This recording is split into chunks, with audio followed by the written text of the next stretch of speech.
Hello, my friends.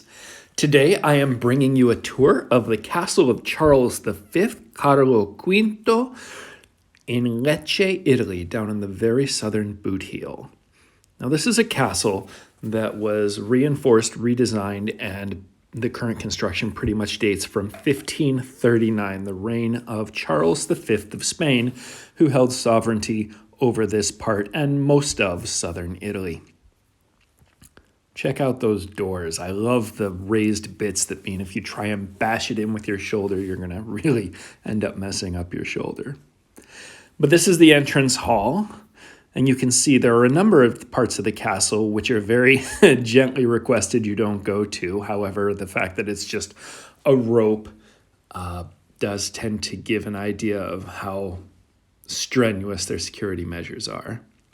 Then here is the tickets office and information center, but you only need a ticket if you go up to what they call the first floor, what we would call the second floor, and the exhibitions in the room above.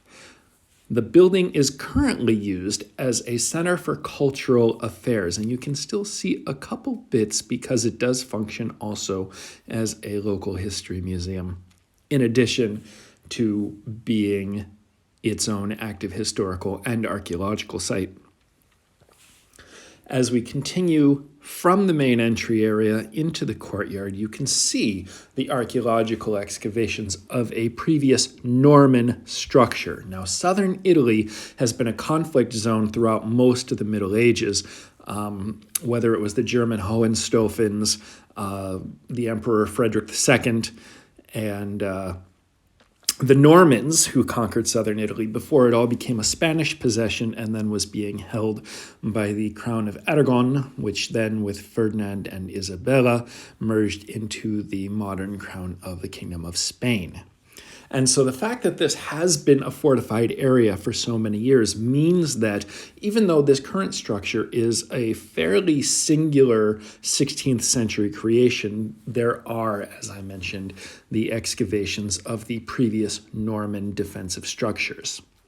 The castle was located on the edge of town, which means it doubled both as a defensive structure against invaders externally, but also as an internal peacekeeper against rioting townsfolk. The local powers that be could hole up in the castle and fight off the town in the case of a rebellion.